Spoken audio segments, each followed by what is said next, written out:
नमस्कार प्रिय विद्यार्थियों, आप सभी का स्वागत है आपके अपने YouTube channel Shukla study point में। मैं शिवम शुक्ला आप सभी दोस्तों का हार्दिक स्वागत करता हूं।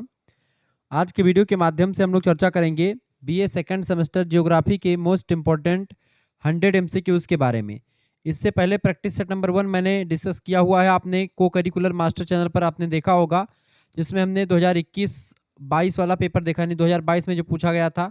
अब ये मैं चर्चा करूँ, मतलब 2022-23 वाला पेपर था और ये आपका 24 वाला पेपर है, 23-24 का। 25-26 का मतलब कि 24-25 का इसके बाद में आएगा और उसके बाद में ये सभी जो इंपॉर्टेंट है, किसके लिए इंपॉर्टेंट है मैं आपको बता दूं। पिछले 4 वर्षों के क्वेश्चन पेपर मैं आपको सॉल्व करवा करके दूंगा। कम से कम 5 से 6 प्रैक्टिस सेट मिलेगा आपको विभिन्न विश्वविद्यालयों के, और 100 क्वेश्चंस की श्रृंखला होती है। ह्यूमन ज्योग्राफी यानी मानव भूगोल आपको पढ़ना है, किसी भी सेमेस्टर में आप हैं, आप इस वीडियो को अंत तक जरूर देख लीजिएगा, ठीक है। यहाँ पर एक चीज और मैं आपको बता दूं कि अगर आप 2026-27 में 28-29 सभी में परीक्षा देने जा रहे हैं तो आपके लिए इंपॉर्टेंट है। 2026-27 के लिए ही वीडियो मैं बना रहा हूं, लेकिन आगे की विश्वविद्यालयों के लिए आगे भी बात आप ध्यान। 2024 में पेपर हुआ था, ये 3 मई का पेपर है, ठीक है। 2024 का पेपर है जिसको मैं सॉल्व करूंगा। ये आपकी परीक्षा के लिए बहुत ही महत्वपूर्ण 2026-27 के लिए बहुत ही ज़्यादा हेल्पफुल होगा। आइए एक एक प्रश्नों को मैं चर्चा करते हुए बारीकी के साथ समझाते हुए सरल भाषा में आपको बताऊंगा। अधिकतर विश्वविद्यालय की परीक्षा ऑब्जेक्टिव होने वाली है और ऑब्जेक्टिव परीक्षाओं की तैयारी के लिए सबसे बेस्ट तरीका होता है प्रीवियस ईयर क्वेश्चन पेपर का सॉल्यूशन, ठीक है। बाकी आप चैप्टर्स वगैरह बहुत पढ़ेंगे, वहां से ऑब्जेक्टिव ज़्यादा फंसते नहीं है, इसलिए चैप्टर्स पढ़ने का कोई मतलब नहीं होता है। आप लोग बस प्रैक्टिस सेट पर फोकस करें और 3 से 4 प्रैक्टिस सेट देख लेंगे, मतलब 3 से 4 क्या, अगर आपने 1-2 भी देख लिया मेरा तो आपको पास होने से कोई नहीं रोक पाएगा।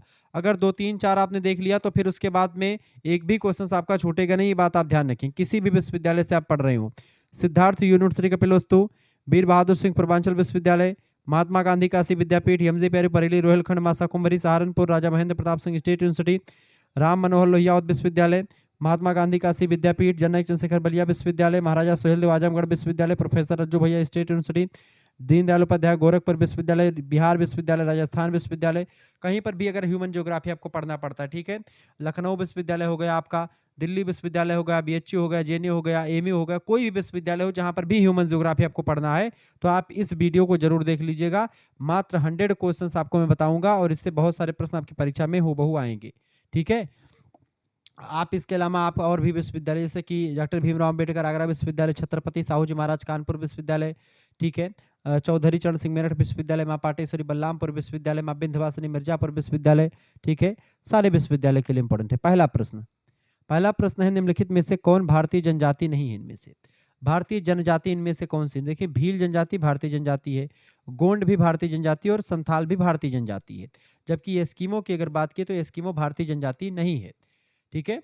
भील, गोंड, संथाल ये भारत की प्रमुख जनजातियां हैं। जबकि एस्किमोस की अगर बात की जाए बेटा, तो एस्किमो जनजाति जो है ये आर्कटिक जो क्षेत्र है, यानी जो ध्रुवीय इलाका है, जैसे कनाडा हो गया, ग्रीनलैंड हो गया, या रूस का वह भाग जो अलास्का वगैरह वाला एरिया है, वो सब वहां सब आपको खूब ठंडे प्रदेशों में एस्किमो जनजाति आपको मिलेगी। एक विश्व की जनजाति है, ये भारत की जनजाति नहीं है। इसका ए ऑप्शन करेक्ट आंसर होगा। दूसरा क्वेश्चन आपकी स्क्रीन पर आ चुका, फटाफट से आप देखने का प्रयास करेंगे। प्रश्न है, मनुष्य एक बड़े शहर के यातायात नियंत्रक के समान है, जो गति बदलता है, प्रगति नहीं, प्रगति की दिशा नहीं, यह संबंधित है। यह एक सिद्धांत है। मनुष्य एक बड़े शहर के यातायात नियंत्रक के समान होता है, जो गति बदल सकता है, प्रगति की दिशा नहीं बदल सकता है। यह संबंधित है रुको एंड जाओ सिद्धांत से, ठीक है। स्टॉप एंड गो डिटर्मिनिज्म, ठीक है। ऑप्शन नंबर इसका बी करेक्ट आंसर हो जाएगा। इस विचार को दिया था ग्रिफिथ टेलर ने, ठीक है। और उन्होंने यह बताया कि मनुष्य प्रकृति के नियमों का पालन करते हुए विकास की गति को कम या ज्यादा जरूर कर सकता है। जैसे कि एक ट्रैफिक पुलिस जो होता है वो कंट्रोल करता है, लेकिन प्रकृति की सीमाओं को पूरी तरह से मनुष्य बदल नहीं सकता है। एक सिद्धांत इससे पहले आता प्रकृतिवाद। प्रकृतिवाद जो था वो बताता था कि प्रकृति जो है वो सभी का एलिमिनेशन कर देगी, प्रकृति के अनुकूल रहना पड़ेगा, प्रकृति ही सब कुछ है। लेकिन उसके बाद में एक सिद्धांत आया संभववाद। संभववाद का सिद्धांत कहता है कि भाई देखो, जो संभववाद है कहता है, जिसके जो है लुसियन फैब्रे नाम के एक विद्वान थे, इन्होंने पहले शब्द का प्रयोग किया, फ्रांस के विद्वान थे। फिर उसके बाद में आते हैं उनके मतलब कि बहुत बढ़िया विद्वान आते हैं, विडाल डी लाब्लास फ्रांस के काफ़ी अच्छे माने जाने हस्ती विद्वान में रहे हैं ज्योग्राफी में। और मानव भूगोल की परिभाषा, मतलब मानव भूगोल के संबंधों को बताते हुए, ठीक है, मनुष्य और प्रकृति के बीच में, कि भाई मनुष्य जो है वो सर्वोपरि होता है। इन दोनों विद्वानों की परिभाषाओं के बाद में आया रुको एंड जाओ नियतिवाद, यानी न्यू डिटरमिनिज्म या go and stop and go theory. ठीक है, तो ये एक प्रकार से ग्रिफिथ टेलर का सिद्धांत है। तीसरा क्वेश्चन आपके स्क्रीन पर आ चुका है, नियतिवाद के संस्थापक कौन थे? देखिए, नियतिवाद के संस्थापक हैं रेटजल महोदय, फ्रेडरिक रेटजल। इन्हीं की शिष्या थी कुमारी एलन चर्चिल सेम्पल, जो अमेरिका की भूगोलवेत्ता थी। उन्होंने भी जो है नियतिवाद का ही समर्थन किया, इन्वायरमेंटल डिटर्मिनिज्म की बात करी, आधुनिक नियतिवाद की बात करी। मुख्य रूप से रेटजल ने बताया कि मानव की गतिविधियां पर्यावरण के द्वारा कंट्रोल में रहती हैं। ठीक है, जबकि वाइडल रीलाब्लास जो है ये संभववाद के विचारक है, संभववाद की विचारधारा दी वाइडल रीलाब्लास ने, और यह फ्रांस के निवासी थे, फ्रांस के विद्वान थे। इन्होंने कहा कि मनुष्य जो होता है वो प्रकृति पर कंट्रोल करता है। ठीक है, आगे देखेंगे ग्रिफिथ टेलर जो थे, इन दोनों की मिली जुली परिभाषा देते हैं, स्टॉप एंड गो थियरी। ठीक है, अगला क्वेश्चन, निम्नलिखित में से कौन संस्कृति से संबंधित नहीं है? संस्कृति से संबंधित इनमें से कौन सा नहीं? देखिए प्रजाति, देखिए प्रजाति संस्कृति से रिलेटेड नहीं है, बिल्कुल नहीं है। ठीक है, धर्म, भाषा, ये दोनों जो है संस्कृति यानी कल्चर का पार्ट होते हैं, जबकि प्रजाति एक नस्ल होती है। जैसे मुंह की बनावट, बाल लंबे लंबे होंगे, नासिका यानी कि उनका नखुना लंबा होगा, किसी का चपटा होगा, किसी का चौड़ा होगा, किसी के बाल सन जैसे होंगे, किसी के बाल जो है चोटी की तरह होते हैं, किसी के बाल एकदम से घुंघराले होते हैं, किसी के सिल्की होते हैं, किसी के जो है चेहरा मुंह का लंबा होता है, किसी का गोल होता है, किसी का कलर चेहरे का गोरा होता है, किसी का पीला होता है, किसी का करिया होता है। ठीक है, इस तरह किसी का गेहुआ होता है। तो ये सब प्रजाति होती, प्रजाति शारीरिक लक्षण के आधार पर जो है डिसाइड होती है। जैसे मंगोलाइड प्रजाति का चेहरा पियर पियर मेघा जैसा होता है, जैसे जो चाइना वगैरह के लोग होते हैं वो सब एकदम से कैसे होते बाबू, वो पीला कलर के होते हैं। ठीक है, आप देखेंगे। और इसके अलावा आप भारतीय लोगों को देख गेहुआ कलर में आएँगे। ऐसे आप देखते हैं ऑस्ट्रेलिया के जो लोग हैं, वो गोरे होंगे, दूसरे टाइप के गोरे, ठीक है? और जो आप देखते हैं ब्रिटेन के गोरे, उनका कलर दूसरे टाइप का होगा। अब यहाँ पर आप देखें जो करिया वाले होते हैं, जैसे कि अफ्रीका वगैरह के लोग, आप रबाडा को गेंद खेलते देखिए, रबाडा की प्रजाति दूसरी है, ठीक है? रबाडा को देख लीजिए, और साथ ही साथ में आप जो है चाहे एडन मार्करम को देख लीजिए, फिर उधर आप और भी चीज़ों को आप और लोगों को देख लीजिए, जैसे कि क्रिस गेल को देख लीजिए, बड़े-बड़े सबकी प्रजाति आप देखते हैं अलग-अलग, कोई एकदम से करिया है, कोई गोरा है, तो अलग-अलग जाति मतलब अलग-अलग प्रजाति के लोग आपको देखने को मिलते हैं। तो प्रजाति मतलब वो होता है। तो धर्म, भाषा, संस्कृति के अंग होते हैं, जबकि प्रजाति एक बायोलॉजिकल यानी जैविक अवधारणा है, सांस्कृतिक नहीं। ठीक है? 5वां क्वेश्चन आपकी स्क्रीन पर आ चुका है। प्रश्न है, कांगो बेसिन के पिग्मी अपने घर बनाते हैं। Pygmies of the Congo basin build their houses at. Congo basin के पिग्मी अपने घर बनाते हैं, बताएं 5वें नंबर करेक्ट आंसर क्या हो जाएगा? कांगो बेसिन के पिग्मी जो होते हैं ये अपना घर पेड़ों पर बनाते हैं। ऑप्शन नंबर इसका सी करेक्ट आंसर होगा, पेड़ों पर अपना घर बनाते हैं ये। कांगो एक नदी है, उसका इलाका बेसिन कहलाता है, तो उसके घने जंगलों में जंगली जानवरों और बाढ़ से बचने के लिए पिग्मी जनजाति के जो लोग होते हैं ये पेड़ों पर मचान बना लेते हैं। जैसे अटाना देखे हैं जो खेत रखाने वाला होता है, ऐसे ऊंचे ऊंचे स्थानों पर पेड़ों पर बढ़िया लेटने की एकदम सैया बना लेते हैं, आराम से उसी पर लेटते हैं। 6ठा नंबर क्वेश्चन आपके स्क्रीन पर आ चुका है। प्रश्न है, निम्नलिखित में से कौन सा मानव भूगोल के अध्ययन का क्षेत्र है? बताएं, मानव भूगोल के अध्ययन का क्षेत्र इनमें से आप देखेंगे मानव जातियां, बिल्कुल, समाजों का स्थानिक विवरण वितरण भी यानी स्पेशल डिस्ट्रीब्यूशन ऑफ सोसाइटीज, मनुष्य पर्यावरण का संबंध जो नियतिवाद, प्रकृति नियतिवाद, संभववाद और नव निश्चयवाद, इन सभी की व्याख्या करता है। ये सारी बातें जो है मानव भूगोल के विषय क्षेत्र के अंतर्गत शामिल होती हैं। ऑप्शन नंबर डी लगा देंगे, उपरोक्त सभी करेक्ट आंसर है। 7 नंबर क्वेश्चन आप देखेंगे, पर्यावरण संबंधित मानव क्रिया को नियंत्रित करता है। बताएं, पर्यावरण संबंधित मानव क्रिया को नियंत्रित करता है तो नियतिवाद, डिटर्मिनिज्म जो होता है, नियतिवाद की जो विचारधारा है वह यह मानती है दोस्तों कि प्राकृतिक वातावरण ही मानव के व्यवहार, निर्णय और विकास को पूरी तरह से कंट्रोल करता है, ये नीतिवाद मानता है। जबकि मनुष्य नियंत्रित करता है, ऐसा संभववाद मानता है। और नव निश्चयवाद दोनों की मिला जुला बात मानता है। ऑप्शन नंबर इसका एक करेक्ट आंसर होगा, डिटर्मिनिज्म। 8वां नंबर क्वेश्चन आपका आ चुका है, निम्नलिखित में से कौन सा सही नहीं है? इनमें से कौन सा सही नहीं बताने का प्रयास करेंगे। अब यहाँ पर देखेंगे हंटिंगटन की अगर बात की जाए बेटा, करेक्ट आंसर इसका क्या होगा? 8वें नंबर का। देखिए हंटिंगटन की अगर बात की जाए तो हंटिंगटन मानव भूगोल के सिद्धांत नाम की पुस्तक लिखते हैं। The principles of human geography पुस्तक हंटिंगटन की है, बिल्कुल ठीक बात है, यानी ये सही है। कुमारी एलन चर्चिल सैंपल की बात की जाए, अमेरिकन भूगोलवेत्ता है, महिला भूगोलवेत्ता थी। भौगोलिक पर्यावरण के प्रभाव की बात इन्होंने करी है, ठीक है, यानी कि इन्फ्लुएंस ऑफ जियोग्राफिक एनवायरनमेंट की बात सैंपल करती है, बिल्कुल ठीक बात है, ये भी सही है, ठीक है। अगला है विडाल डिला ब्लास अर्डकुंडे, तो ये भी सही है। विडाल डिला ब्लास अर्डकुंडे पुस्तक लिखी है, बिल्कुल गलत बात है। अर्डकुंडे पुस्तक के लेखक विडाल डिला ब्लास नहीं है। अर्डकुंडे पुस्तक को लिखा है किसने? कॉल रिटर ने लिखा है, ठीक है, विडाल डिला ब्लास ने नहीं लिखा है, तो यही गलत हो जाएगा। बाकी ग्रिफिथ टेलर की अगर बात की जाए तो ग्रिफिथ टेलर ऑस्ट्रेलिया से है, बिल्कुल ठीक बात है। यानी कि बाकी सब बिल्कुल सही है, ये यानी जबकि विडाल डिला ब्लास वाला यही गलत है। करेक्ट आंसर क्या लग जाएगा इसका? इसका लग जाएगा बेटा सी ऑप्शन, ठीक है, 8वें का।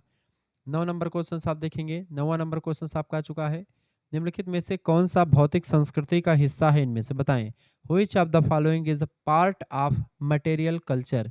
बताएं, निम्नलिखित में से कौन सा भौतिक संस्कृति का हिस्सा है? इनमें से भौतिक संस्कृति की अगर बात की जाए तो उसमें आपका मकान भी आ जाता है और गांव भी आ जाता है, ठीक है, दोनों। ऑप्शन नंबर इसका सी करेक्ट आंसर होगा। मानव और गांव दोनों ही मूर्त अवधारणा है, भौतिक चीज है जिसको आप देख सकते हैं, ठीक है, इसीलिए भौतिक संस्कृति के अंग माने जाते हैं। आप भौतिक संस्कृति में जैसे क्या होता है आपका, जैसे कल्चर हो गया, संस्कृति जिसको आप कह सकते हैं, ठीक है, या आपके नियम कायदे रीति रिवाज परंपराएं रूढ़ियां रीत, ठीक है, ये सब आपके अभौतिक संस्कृति के तत्व होते हैं, अंग होते हैं। 10वां प्रश्न, वह माध्यम जिसके माध्यम से विचारों का संचार होता है, जो सांस्कृतिक एकरूपता के विकास में सहायता करता है, उसको हम क्या कहते हैं? तो उस माध्यम को हम भाषा कहते हैं। भाषा एक ऐसा माध्यम है जिसके माध्यम से हम विचारों का आदान प्रदान करते हैं, संचार करते हैं, उसी को आदान प्रदान बोलो, विचार विनिमय बोलो, ठीक है, तो वो करते हैं। सांस्कृतिक एकरूपता के विकास में यही भाषा हमारी मदद करती है। 11 नंबर क्वेश्चन आपका आ चुका है, फटाफट से आप देखेंगे। 11 नंबर क्वेश्चन से दोस्तों, निम्नलिखित में से कौन सा भारत में एक प्रमुख धर्म है? भारत में एक प्रमुख धर्म इनमें से कौन सा है? फटाफट से आप बताने का प्रयास करेंगे। तो भारत में सबसे बड़ा धर्म, सबसे पुराना धर्म जो है दुनिया का, वो हिंदुइज्म है, यानी कि हिंदू धर्म, ठीक है, सनातन धर्म, ये बात आप ध्यान रखेंगे। जनसंख्या की दृष्टि से भारत में सबसे अधिक मात्रा में जो धर्म को लोग मानते हैं वो हिंदू धर्म ही है। 12 नंबर क्वेश्चन आप देखेंगे, दक्षिण पूर्व एशिया का प्रमुख धर्म है। 12 नंबर, दक्षिण पूर्व एशिया का प्रमुख धर्म इनमें से कौन सा है? तो बौद्ध धर्म, ऑप्शन नंबर इसका ए करेक्ट आंसर होगा। बुद्धिज्म जो है ये दक्षिण पूर्व एशिया का एक प्रमुख धर्म है। जैसे थाईलैंड में, वियतनाम में, कंबोडिया में, दक्षिण पूर्वी एशियाई देशों में बौद्ध धर्म का व्यापक प्रभाव प्रसार किया गया था अशोक के समय काल से ही, और इन सभी इलाकों में बहुत ज़्यादा बौद्ध धर्म का प्रचलन रहा है। 13 नंबर प्रश्न आपका आ चुका है, निम्नलिखित में से किस जनजाति का निवास स्थान टुंडा क्षेत्र में है? टुंडा क्षेत्र बताएं। टुंडा क्षेत्र एक जहाँ पर बहुत ज़्यादा ठंडी होती है, उस क्षेत्र को टुंडा प्रदेश कहते हैं। जहाँ पर एस्किमो जनजाति निवास करती है सर्दियों में, मतलब जनजाति खास करके हमेशा से निवास करती आई वहीं पर, सर्दी वहाँ पर बहुत होती है, ठंडा इलाका होता है, इसलिए उसको टुंडा प्रदेश कहते हैं। एस्किमो नाम की जनजाति जो है वहीं पर रहती है। क्लियर, ये बात आप ध्यान रखेंगे। आगे देखते हैं, 14 नंबर क्वेश्चन आपके स्क्रीन पर आ चुका है। निम्नलिखित में से कौन सा जनसंख्या परिवर्तन का घटक है? जनसंख्या परिवर्तन घटक इनमें से देखिए, जन्म दर हो गई, मृत्यु दर है और प्रवासन, ये सभी जो होते हैं जनसंख्या परिवर्तन के दर होते हैं, ठीक है। जन्म दर बढ़ जाती है, जनसंख्या बढ़ जाती है, जन्म दर घट जाती है यानी मृत्यु दर बढ़ जाती है, जनसंख्या कम होने लगती है। प्रवासन यानी एक स्थान से दूसरे दूसरे स्थान पर लोग चले जाते हैं, तो भी जनसंख्या पर प्रभाव पड़ता है। डी ऑप्शन लगा देंगे, उपरोक्त सभी चीज़ें जो होती हैं वो जनसंख्या के परिवर्तन के घटक में शामिल हो सकती हैं। एक चीज़ यहाँ पर और ध्यान रखेंगे, अगर आपको हमारे साथ जुड़ना है, ग्रुप से ज्वाइन होना है, पीडीएफ नोट्स प्राप्त करने हैं आपको, ठीक है, तो आप प्राप्त कर सकते हैं। मात्र 100 रुपये फीस रखी गई आपके लिए। 9984 इस नंबर पर आप व्हाट्सएप पर एसएमएस कर दीजिएगा। क्या एसएमएस करेंगे बाबू? अपना नाम एसएमएस कर दीजिएगा, अपने यूनिवर्सिटी का नाम, अपने सब्जेक्ट के नेम, और आप किस सेमेस्टर में अपने सेमेस्टर का नाम लिख करके भेज दीजिएगा। मात्र 100 रुपीज़ फीस आपके लिए लगेगा, ठीक है। कितने रुपए? मात्र 100 रुपीज़ फीस में आपको व्हाट्सएप ग्रुप मिलेगा, पीडीएफ नोट्स वहीं पर आपको मिलता रहेगा, वीडियो लेक्चर्स मिलते रहेंगे, लाइव क्लास की लिंक जो मिलेगी सब आपको मिलती रहेगी। वैसे वीडियो लेक्चर्स हमारे यूट्यूब पर ही आपको मिल जाएंगे, लेकिन पीडीएफ नोट जो होगा कम से कम 5 प्रैक्टिस सेट, इसके सभी सब्जेक्ट के आपको 5-5 प्रैक्टिस सेट, जो वीडियो हो सकता है यूट्यूब पर आपको ना मिल पाए या यूट्यूब पर ना अपलोड हो पाए, उसकी पीडीएफ नोट सब कुछ आपको मिलती रहती है व्हाट्सएप ग्रुप में। तो व्हाट्सएप ग्रुप में आपको बहुत सारी चीज़ें मिलती हैं, ठीक है। पीडीएफ नोट्स मिलता है आपको, जो है आराम से उसको खोल करके आराम से पढ़िए, कोई इशू नहीं होता है, ठीक है। 100 रुपीज़ फीस लगेगी। जैसे आप सीरीज खरीदते हैं, किताब खरीदते हैं, तो आपका पैसा ज़्यादा लग जाता है, उसके लिए कोर्स की व्यवस्था करी गई। मात्र 100 रुपये फीस में आपको सब कुछ मिलेगा, ठीक है। व्हाट्सएप ग्रुप में मिलेगा, आप हमसे डायरेक्टली जुड़ पाएंगे, जो भी डाउट्स वगैरह होगी वो आप क्लियर कर पाएंगे। तो एक ज़बरदस्त तरीका है आपको हमसे जुड़ने का, ठीक है, एक सुनहरा अवसर है आपके लिए, जिसमें आप कम से कम 5 प्रैक्टिस सेट आपके ज्योग्राफी के, पॉलिटी के, हिंदी के, हिस्ट्री के, संस्कृत के, इन सभी के आपको ऑब्जेक्टिव के कई सारे प्रैक्टिस सेट मिलेंगे। अगर आपकी परीक्षा ऑब्जेक्टिव है तो आपका नंबर बहुत बढ़ सकता है। नंबर बढ़ाने के लिए आप हमसे जुड़ जाइए, चूँकि ये प्रीवियस ईयर क्वेश्चन पेपर अगर आपने सॉल्व कर लिया, इनके क्वेश्चंस को याद कर लिया, तो आपको और कुछ भी पढ़ने की ज़रूरत नहीं पड़ेगी, ये बात आप ध्यान रखें। चूँकि बीए के परीक्षा में प्रीवियस ईयर क्वेश्चन पेपर से सारे क्वेश्चन पूछे जाते हैं, ये बात आप ध्यान रखेंगे। तो 5-5 प्रैक्टिस सेट सभी सब्जेक्ट के आपको मिल जाएँगे और आपका जो को-करिकुलर है, उसका कम से कम 10 practice set with answer sheet, यानी आंसर शीट भी साथ में रहेगी। मात्र और मात्र ₹100 फीस में आपको सब कुछ मिलेगा, ठीक है? जो इसे स्कैनर पर आपको भेजना है, ये फीस आप खुद भी जमा कर सकते हैं, किसी दूसरे से भी आप जमा करवा सकते हैं, ये बात आप ध्यान रखेंगे। चलिए आगे बढ़ते हुए चीज़ों को जानने का प्रयास करते हैं, बिना समय गँवाए हुए। 15 नंबर प्रश्न है, निम्नलिखित में से कौन-सा प्रवासन का एक प्रेरक कारक है? प्रेरक कारक यानी मोटिवेटर, बताएँ? जो प्रवासन को यानी कि पुश फैक्टर जिसको आप कह सकते हैं, जो मोटिवेट करता है या पुल फैक्टर कह सकते हैं, जो कि प्रवासन को मोटिवेट करता है, ठीक है? यानी जो लोगों को किसी जगह की ओर आकर्षित करता है, जैसे बेहतर नौकरी कहीं पर मिल रही तो लोग वहाँ पर चले जाते हैं, कोई धर्म अच्छा है वहाँ पर तो वो चले जाते हैं, राजनीतिक स्वतंत्रता कहीं पर ज़्यादा है तो वहाँ पर लोग भाग जाते हैं, ठीक है? बहुत सारे लोग सिक्योरिटी के पर्पज़ से दुबई में जाकर के रह रहे थे, अब दुबई भी संकट के कटघरे में घूम रहा है। इस समय जो वार का माहौल बना हुआ है, पूरा वार माहौल क्या शुरू हो ही चुका है, मिसाइल चलनी शुरू हो चुकी हैं, बड़ा एकदम से खतरा का माहौल बना हुआ है। तो ये सब चीज़ें थोड़ा-सा कहीं न कहीं पे जो है एक दहशत पैदा कर देती हैं और पूरा जो एक अर्थव्यवस्था होती है किसी भी देश की नहीं बल्कि पूरा संसार की अर्थव्यवस्था इससे खतरे में पड़ सकती है, ठीक है? चलिए, निम्नलिखित में से कौन-सा प्रवासन का एक प्रेरक कारक है बताएँ? प्रवासन का एक प्रेरक कारक इनमें से कौन-सा है? फटाफट से आप बताने का प्रयास करेंगे। 15 नंबर का करेक्ट आंसर क्या हो जाएगा? तो देखें, बेहतर नौकरी के अवसरों की उपलब्धता बिल्कुल ठीक है। धार्मिक स्वतंत्रता और राजनीतिक स्वतंत्रता ये सब जो होते हैं प्रवासन के कारक होते हैं। ऑप्शन नंबर इसका डी लगा देंगे, उपरोक्त तो सभी करेक्ट आंसर होगा। 16 नंबर प्रश्न आपका आ चुका है। 16 नंबर प्रश्न है महोदय, प्रश्न है निम्नलिखित में से किसका प्रवास पर सकारात्मक प्रभाव नहीं पड़ता है? प्रवास का सकारात्मक प्रभाव किस पर नहीं पड़ता है? देखिए, बेरोजगारी कम हुई है, प्रवासन से बिल्कुल कम हुई, ठीक बात है। प्रवास बेहतर आर्थिक विकास हुआ है, प्रवासन से बिल्कुल हुआ है, ठीक है। ग्रामीण लोगों से नुकसान का मतलब ग्रामीण क्षेत्रों से लोगों का नुकसान हुआ है, ये एक प्रकार से सकारात्मक प्रभाव नहीं है, ये नेगेटिव इफेक्ट पड़ता है। उच्च शिक्षा के अवसर मिले हैं, ये सकारात्मक है। नेगेटिव यानी जो सकारात्मक प्रभाव नहीं है, यानी पूछा जा रहा है कि नकारात्मक प्रभाव कौन-सा है? तो इनमें से यही होता है आपका loss of people from rural areas, C option correct answer होगा। ये आपका एक नेगेटिव इफेक्ट पड़ता है, क्योंकि गाँव के लोग सारे के सारे शहरों में जाकर के बस जाते हैं। 17 नंबर क्वेश्चन है, सघन बस्तियाँ पाई जाती हैं, बताएँ? सघन बस्तियाँ पाई जाती कहाँ पर? सघन बस्तियाँ जो होती हैं, वो गंगा के मैदान में इनमें से पाई गंगा प्लेन्स में बहुत ज़्यादा लोग उपजाऊ मिट्टी है, इसी वजह से वहाँ पर लोग बहुत सारे लोग रहते हैं। जल की उपलब्धता की वजह से जो चूँकि मैदानी इलाका है, इसीलिए सघन बस्ती यहाँ पर ज़्यादा है। मरुस्थल में लोग नहीं रहेंगे, ना तो पठारों पर रहेंगे, ठीक है? गंगा के मैदानों में अधिक लोग रहेंगे, सघन बस्तियाँ पाई जाएँगी। 18 नंबर क्वेश्चन से आप देखेंगे, प्रश्न है कि जब किसी राष्ट्र की जनसंख्या उसके संसाधनों के विकास से कम होती है, तो यह स्थिति क्या कहलाती है? तो जब किसी राष्ट्र की जनसंख्या उसके संसाधनों के विकास से कम हो जाती है, तो यह स्थिति बेटा अल्प जनसंख्या की स्थिति कहलाती है। ऑप्शन नंबर इसका ए करेक्ट आंसर हो। संसाधन ज़्यादा है, जनसंख्या कम है, अल्प जनसंख्या होगा। अधिक की जनसंख्या अधिक की होता है तब जब संसाधन कम हो जाते हैं और जनसंख्या ज़्यादा हो जाती है। और जितने संसाधन है उतनी जनसंख्या, तो उसी को जनसंख्या का या इष्टतम जनसंख्या कहा जाता है, ऑप्टिमम पॉपुलेशन कहा जाता है। 19 नंबर क्वेश्चन से आपका आ चुका है, वह महाद्वीप जिसकी जनसंख्या वृद्धि दर सर्वाधिक है इनमें से बताइए इस समय जो सर्वाधिक जनसंख्या वृद्धि दर है किस महाद्वीप की है? देखिए, वर्तमान आंकड़ों के अकॉर्डिंग अगर देखें तो अफ्रीका महाद्वीप में जनसंख्या वृद्धि की जो दर है दुनिया में सबसे तेज हो रही है। कहाँ पर? अफ्रीका महाद्वीप की जनसंख्या, ठीक है। ऑप्शन नंबर इसका बी करेक्ट आंसर हो जाएगा। आगे 20 नंबर क्वेश्चन आप देखेंगे महोदय, प्रश्न है निम्नलिखित में से कौन सा आदिम व्यवसाय से संबंधित है? आदिम व्यवसाय से कौन सा संबंधित है इनमें से? देखिए, शिकार करना आदिम व्यवसाय है, मछली पकड़ना भी आदिम व्यवसाय है, भोजन एकत्र करना भी ये आदिम व्यवसाय के अंतर्गत ही आता है। तीनों आदिम व्यवसाय हैं। ऑप्शन नंबर डी लगा देंगे, उपरोक्त तो सभी इसका करेक्ट आंसर होगा। 21 नंबर क्वेश्चन आपकी स्क्रीन पर आ चुका, फटाफट से आप देखेंगे। प्रश्न है, शिकार करना किस आदिम जनजाति का व्यवसाय है? बताएं 21 नंबर। शिकार करना किस आदिम जनजाति का व्यवसाय है बेटा? तो बुशमैन जनजाति का एक प्रकार से व्यवसाय है, ठीक है, शिकार करना। ये बात आप ध्यान रखें। कालाहारी मरुस्थल के बुशमैन मुख्य रूप से शिकार और खाद्य संग्रहण पर निर्भर रहते हैं। ये बात आप ध्यान रखेंगे। आगे देखते हैं 22 नंबर क्वेश्चन आपका आ चुका है।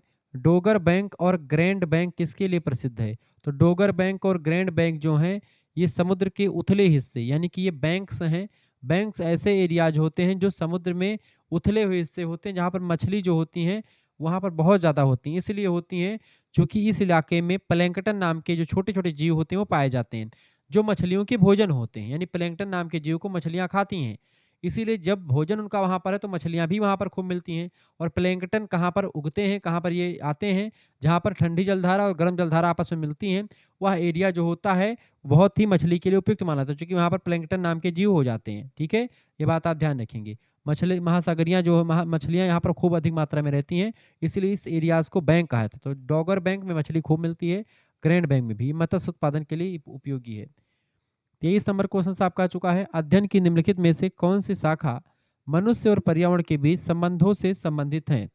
तो अध्ययन की जो मानव भूगोल की शाखा ह्यूमन ज्योग्राफी जो है बेटा ये एक प्रकार से मनुष्य और पर्यावरण के बीच के संबंधों को लेकर के तमाम सिद्धांत भी बताती है। संभववाद, नियतिवाद, नवनिश्चयवाद, ठीक है, ये सब बताती है। 24 नंबर क्वेश्चन आप देखेंगे।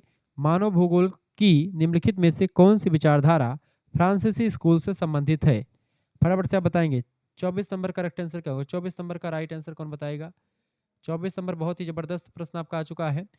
मानव भूगोल की निम्नलिखित में से कौन सी विचारधारा फ्रांसीसी स्कूल से संबंधित है? तो संभववाद जो है ये विचारधारा फ्रांसीसियों के द्वारा दी गई है। ठीक है, संभववाद विचारधारा का जन्म कहाँ पर हुआ? फ्रांस में हुआ है। इसके मुख्य विचारक जो रहे हैं विडाल डी ला ब्लास रहे हैं, लेकिन संभववाद शब्द का प्रयोग सबसे पहले किसने किया है? तो लुसियन फेब्रे ने किया है। यह बात आप ध्यान रखेंगे। अच्छा, संभववादी विचारधारा मानती है कि प्रकृति मनुष्य को अवसर प्रदान करती है और मनुष्य अपनी इच्छा के अनुसार, अपनी टेक्नोलॉजी के अनुसार उस जो है अवसर में बदलाव कर सकते हैं। जैसे कि हमको खेत मिला हुआ है, खेत में हम चाहे गेहूँ बोएं चाहे गन्ना बोएं, ठीक है, तो ये हमारे ऊपर डिपेंड करता है। 25 नंबर क्वेश्चन आपका आ चुका। निम्नलिखित में से कौन सा कारक विश्व जनसंख्या के वितरण को प्रभावित करता है? इनमें से बताएं। निम्नलिखित में से कौन सा कारक विश्व जनसंख्या के वितरण को प्रभावित करता है? तो कृषि योग्य भूमि और पानी की उपलब्धता जहां पर होगी वहीं पर लोग जाए कर रहेंगे, यानी जनसंख्या वितरण यहाँ पर खूब होगा। ये प्रभावित करता है, बिल्कुल करता है। जन स्थान की अभिगम्यता, अभिगम्यता का मतलब एक प्रकार से आप समझ सकते हैं कि जहाँ पर जीवन जीने के लिए संसाधन हो, खेती योग्य भूमि हो, पानी हो, ठीक है, और उस जगह जिसको बोलते हैं अभिगम्यता का मतलब होता है जहाँ पर जाना सुगम हो, ठीक है, जहाँ पर पहुँचने की सुगमता हो, जहाँ पर लोग एक स्थान से दूसरे स्थान पर जा पाएँ। तो जहाँ पर ये दोनों चीज़ें उपलब्ध होती वहाँ पर जनसंख्या अधिक होती है। करेक्ट आंसर क्या लगा देंगे? C option, A and B दोनों इसका राइट आंसर हो जाएगा। आगे देखेंगे 26 नंबर क्वेश्चन। 26 नंबर प्रश्न है दोस्तों, किसी व्यक्ति या लोगों के समूह के एक महत्वपूर्ण दूरी पर निवास का अस्थायी या अस्थायी परिवर्तन क्या कहलाता है? किसी व्यक्ति या लोगों के समूह के एक महत्वपूर्ण दूरी पर निवास का अस्थायी या अर्ध अस्थायी परिवर्तन जो होता है उसको प्रवासन यानी माइग्रेशन कहा जाता है। प्रवासन, ऑप्शन नंबर इसका ए करेक्ट आंसर हो जाएगा। यानी जब कोई व्यक्ति या समूह एक स्थान को छोड़ करके दूसरे स्थान पर जाकर के रहने लगता है, चाहे वो कितनी भी दूरी पर ही क्यों ना हो, तो उसको भूगोल की भाषा में प्रवासन कहा जाता है। प्रवासन को हिंदी में प्रवासन, अंग्रेजी में माइग्रेशन कहा जाता है। ठीक है, जब आप एक यूनिवर्सिटी से दूसरी यूनिवर्सिटी में प्रवेश लेते हैं यहाँ तक कि तब आपको क्या एक सर्टिफिकेट बनवाना पड़ता है यूनिवर्सिटी के द्वारा, उसका नाम है माइग्रेशन सर्टिफिकेट। तो प्रवासन का जो प्रमाण पत्र बनवाना पड़ता है। 27 नंबर क्वेश्चन आपका आ चुका है। विश्व जनसंख्या के बारे में सबसे आश्चर्यजनक तथ्य इनमें से क्या है? विश्व जनसंख्या के बारे में सबसे आश्चर्यजनक तथ्य ये होता है कि जनसंख्या जो है असमान रूप से वितरित है। इसका कोई एक पैमाना नहीं है, ठीक है, यूनिफॉर्म डिस्ट्रीब्यूशन नहीं है, अनयूनिफॉर्म, नॉट यूनिफॉर्म डिस्ट्रीब्यूशन है, यानी कि असमान वितरण है। दुनिया की आबादी बहुत ही असमान है। जैसे दुनिया के सिर्फ 10% हिस्से पर 90% आबादी निवास करती है, बाकी बहुत जगहें घनी हैं, बहुत जगह बिल्कुल खाली पड़ी, वहाँ पर कोई रहता ही नहीं। तो इस तरीके से जनसंख्या का समान वितरण जो है नहीं है, विश्व में असमान वितरण है। 28 नंबर क्वेश्चन से, प्रतिशत में व्यक्त जनसंख्या परिवर्तन कहलाता है? प्रतिशत में व्यक्त जनसंख्या परिवर्तन जो होता है जनसंख्या की वृद्धि दर कहलाता है, ग्रोथ रेट ऑफ पॉपुलेशन कहलाता है। ऑप्शन नंबर इसका बी करेक्ट आंसर हो जाएगा। जिन बच्चों ने बी लगा दिया उनका करेक्ट आंसर हो जाएगा। जब हम जनसंख्या में होने वाला बदलाव को परसेंटेज में मापते हैं तो उसी को वृद्धि दर कहा जाता है। ठीक है, 29 नंबर क्वेश्चन, किसने कहा कि मानव भूगोल मानव समाज और पृथ्वी की सतह के बीच संबंधों का संश्लिष्ट अध्ययन करता है? 29 नंबर, फटाफट से आप बताएंगे। किसने कहा कि मानव भूगोल मानव समाज और पृथ्वी की सतह के बीच संबंधों का संश्लिष्ट अध्ययन करता है? तो रेटजल नाम के एक विद्वान है, उन्होंने ही कहा था, ये बात ध्यान रखेंगे। फ्रेडरिक रेटजल आधुनिक मानव भूगोल के जनक कहे जाते हैं। ठीक है, उन्होंने ये परिभाषा दी है मानव भूगोल की कि मानव समाज और पृथ्वी की सतह के बीच संबंधों का संश्लिष्ट अध्ययन ही मानव भूगोल होता है। क्लियर। 30 नंबर क्वेश्चन आपका आ चुका है। को करिकुलर मास्टर चैनल हमारा दूसरा, उस पर आपको पहला प्रैक्टिस सेट मिल जाएगा, उसको देख लीजिएगा। को करिकुलर मास्टर चैनल पर आपका सभी का स्वागत रहेगा। वो चैनल को करिकुलर की परीक्षाओं की तैयारी के लिए बनाया गया है। उस पर आपको को करिकुलर के बहुत सारे लेक्चर्स आपको मिलेंगे, बहुत ही इंपॉर्टेंट है चैनल। आप इस चैनल को सब्सक्राइब कर लीजिएगा, हमारा ही चैनल है। विश्व का सर्वाधिक नगरीकृत देश बताएं। 30 नंबर प्रश्न आपका आ चुका है। प्रश्न है, विश्व का सर्वाधिक नगरीकृत देश कौन सा है इनमें से? देखिए, सिंगापुर जो है, इसमें सबसे ज़्यादा एक प्रकार से शहर आपको मिलेंगे। एक ऐसा देश है लगभग में 100% जनसंख्या जो है इस यहाँ की सभी जनसंख्या शहरों में ही रहती है। दुनिया का सबसे नगरीकृत देश माना जाता है सिंगापुर। ठीक है। 31 नंबर क्वेश्चन है, निम्नलिखित में से कौन सी ग्रामीण बस्ती की विशेषता नहीं है? ग्रामीण बस्ती की विशेषता इनमें से कौन सी नहीं है? देखिए, ग्रामीण बस्ती प्राथमिक व्यवसाय में लगे लोग, पहली विशेषता होती है ग्रामीण बस्ती में लोग प्राथमिक व्यवसाय करते हैं, कृषि हो गया, पशुपालन हो गया, डेयरी वगैरह हो गया, सब। इसका जनसंख्या घनत्व तो बहुत कम होता है, बिल्कुल जनसंख्या ज़्यादा गाँव में नहीं होती, बहुत बेरर होती जनसंख्या। एक घर यहाँ बना, 10 घर उधर बना, इस तरीके से पूर्वा पूर्वा। कृषि आजीविका का मुख्य स्रोत होता है, बिल्कुल होता है। तो यानी कि ये तीनों विशेषताएं ग्रामीण बस्तियों की होती हैं, जबकि गैर कृषि गतिविधियों में लगे लोग ये शहरों में आपको दिखेंगे, गांव की विशेषता नहीं है। तो इसका करेक्ट आंसर जो हो जाएगा, पूछा ही गया कि ग्रामीण बस्ती की विशेषता नहीं है, तो डी लगा दीजिएगा।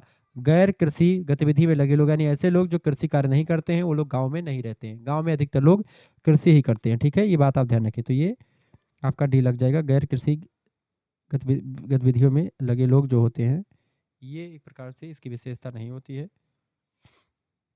आगे देखेंगे, 32 नंबर क्वेश्चन आपका आ चुका है। 32 नंबर क्वेश्चन आपका आ चुका है दोस्तों। ग्रामीण बस्तियों के रेखीय पैटर्न पाए जाते हैं। 32 नंबर, ग्रामीण बस्तियों के रेखीय पैटर्न, लाइनर पैटर्न्स पाए जाते हैं। तो ये पाए जाते हैं रेलवे, नदी और सड़क के किनारे में। ठीक है, ऑप्शन नंबर इसका ए करेक्ट आंसर होगा, along railways, river and road. ठीक है, 32 नंबर का करेक्ट आंसर क्या हो जाएगा बेटा? 32 नंबर का ए ऑप्शन करेक्ट आंसर हो जाएगा। जब किसी रेलवे ट्रैक के किनारे किनारे आपको घर मिलेंगे तो वो एक सीधी रेखा में मिलेंगे, क्योंकि रेलवे लाइन सीधी रेखा में होता है, नदियां एकदम सीधी बहती हैं, तो इसलिए उसके किनारे जो भी बस्तियां मिलेगी या जो भी मनुष्य का अधिवास मिलेगा, वो लंबा लंबा होगा, लाइनर होगा, रेखीय बोला जाएगा उसी को। सड़क के किनारे भी लाइनर प्रतिरूप, जैसे कि एक बाजार के बीच से जा रही रोड, ठीक है, हाईवे के किनारे किनारे बसे लोग, ये सब एक लाइनर श्रेणी में या रेखीय श्रेणी का अधिवास होता है। 33 नंबर क्वेश्चन, इसका करेक्ट आंसर क्या हो जाएगा? इसका ए ऑप्शन।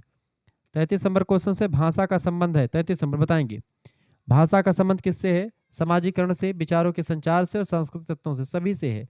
भाषा का संबंध इन सभी से है। ऑप्शन नंबर डी लगा देंगे, उपरोक्त सभी करेक्ट आंसर होगा, D option is right answer. 34 number question से आप देखेंगे, विश्व में सबसे अधिक बोली जाने वाली भाषा कौन सी है इनमें से? 34 नंबर, विश्व में सबसे अधिक बोली जाने वाली भाषा इनमें से है अंग्रेजी। ऑप्शन नंबर इसका बी करेक्ट आंसर हो जाएगा। अंग्रेजी भाषा जो है, वर्तमान आंकड़ों के अनुसार अगर देखा जाए तो अंग्रेजी जो है दुनिया में नंबर 1 पर पहुंच चुकी है। लेकिन इससे पहले जो भाषा बोली जाती थी वो थी मंदारिन। चीनी भाषा जो थी वो नंबर 1 पर थी। जब एक क्वेश्चन पेपर बना था तो मंदारिन के लिए ही बना था, लेकिन अब सुनने में आ रहा कि जो है अंग्रेजी दुनिया की नंबर 1 भाषा पहुंचने वाली है। ठीक है, तो ऑप्शन नंबर इसका बी या सी में से कोई एक हो सकता है, कोई इश्यू नहीं इसमें। वैसे ही आपका उस समय के पेपर के हिसाब से देखेंगे तो आपका सी ही लगेगा, वर्तमान आंकड़ों के अकॉर्डिंग देखेंगे तो आपका बी लग सकता है। 35 नंबर क्वेश्चन से, निम्नलिखित में से कौन सा धर्म उत्तम अष्टांगिक मार्ग में विश्वास करता है? उत्तम अष्टांगिक मार्ग में विश्वास करता है कौन सा? बौद्ध धर्म। बौद्ध धर्म जो है ये अष्टांगिक मार्ग में विश्वास करता है। ठीक है, 8 मुक्ति पाने के लिए 8 रास्तों का सुझाव दिया था, अष्टांगिक मार्ग उसी को कहा जाता है। किसमें? बौद्ध धर्म में, महात्मा बुद्ध जी ने। 36 नंबर क्वेश्चन से प्रश्न आपकी स्क्रीन पर आ चुका, वह बस्ती जिसमें अधिकांश लोग द्वितीयक, तृतीयक और चतुर्थक गतिविधियों में संलग्न होते हैं, वो शहरी बस्ती होती है। ऑप्शन नंबर इसका बी करेक्ट आंसर होगा। शहरी लोग खेती नहीं करते, उद्योग में, सेकेंडरी है। उद्योग करना सेकेंडरी क्रिया है, यानी कि द्वितीय क्रिया है। सेवाओं में, इसे सेवा वगैरह देना, ये सब तृतीय क्रिया में आते हैं। ठीक है, इसके अलावा आपका पीएचडी वगैरह करना चतुर्थक क्रिया में आ जाता है। ठीक है, तो तमाम सारी चीज़ें हैं। तो शहरों लोगों में 37 नंबर क्वेश्चन आपका आ चुका, मलेशिया की जनजाति को कहा जाता है। मलेशिया की जनजाति को सेमांग कहते हैं। सेमांग जनजाति मलेशिया में पाई जाती है। ठीक है, प्रायद्वीप में रहने वाली एक प्रमुख प्रजाति है सेमांग जनजाति। 38 नंबर क्वेश्चन आपका आ चुका, वर्तमान समय में मानवीय गतिविधियों का पर्यावरण पर किस रूप में प्रकट हो रहा है। देखिए, वर्तमान में मानव गतिविधियों का प्रभाव पर्यावरण पर खूब दिखाई पड़ रहा है, चाहे वो जलवायु परिवर्तन को लेकर के हो, चाहे ग्रीन हाउस गैसों में वृद्धि, क्योंकि मनुष्य की वजह से ही ग्रीन हाउस गैसें बढ़ती हैं, जिससे वातावरण गर्म होता है, और वातावरण के गर्म होने को ही हम लोग जो है क्या बोलते हैं, इसी को जलवायु परिवर्तन कहा जाता है। ठीक है, क्लाइमेट चेंज कहा जाता है। ये दोनों जो है गतिविधियाँ इसी का प्रभाव है, जो मनुष्य की गतिविधियाँ होती हैं, इसी की वजह से ऐसे पर्यावरण को नुकसान होता है, वातावरण गर्म होता है, ग्रीन हाउस गैसें बढ़ती है। जैसे ग्रीन हाउस गैसों में जो है आपका कार्बन डाइऑक्साइड हो गया, मीथेन हो गया, ठीक है, CH4 जिसको आप कहते हैं, ये सब बढ़ जाए हैं, जिससे वातावरण गर्म हो रहा है, CFC बढ़ रही है। 39 नंबर क्वेश्चन आपका आ चुका है, फालू का कपड़ा कौन पहनता है। रिपीटेड क्वेश्चन से पिछले पेपर में भी पूछा गया था। फालू का कपड़ा पहनते हैं भील जनजाति के लोग जो होते हैं, वो फालू नाम का कपड़ा पहनते हैं। फालू जो होता है, ये पुरुषों के द्वारा कमर पर बांधा जाने वाला एक विशेष प्रकार का वस्त्र होता है, ये बात आप ध्यान रखेंगे। 40 नंबर क्वेश्चन से रिपीटेड क्वेश्चन, एस्किमो का क्या अर्थ होता है। एस्किमो, एस्किमो जनजाति होती है एक, लेकिन इसका एस्किमो शब्द का मतलब होता है कच्चा मांस खाने वाला। कच्चा मांस खाने वाले को एस्किमो जनजाति वाला लोग कहते हैं। एस्किमो शब्द का शाब्दिक अर्थ होता है कच्चा मांस खाने वाला व्यक्ति। ठीक है, मुख्य रूप से बर्फीले इलाकों में रहते हैं, टुंडा प्रदेशों में, जहां पर खूब ठंडी होती है।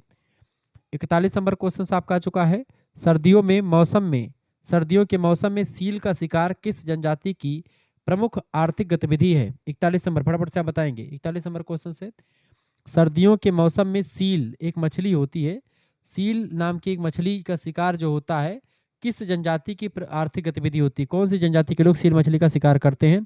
एस्किमो जनजाति के लोग ही करते हैं सील मछली का शिकार, क्योंकि सर्दियों में बर्फ में छेद करके सील मछली जो होती है वो मतलब बर्फ के अंदर रहती है, बर्फ के अंदर, तो उसी बर्फ में छेद करके ये लोग सील मछली का शिकार करते हैं, जिसे माउपोक भी कहा जाता है। ठीक है, माउपोक कहा जाता है इस क्रिया को। 42 नंबर क्वेश्चन से, खिरगीज के तंबू को स्थानीय रूप से जाना जाता है। खिरगीज के तंबू को युर्त के नाम से जानते हैं, क्या कहते हैं इसको, युर्त। ऑप्शन नंबर इसका डी करेक्ट आंसर हो जाएगा।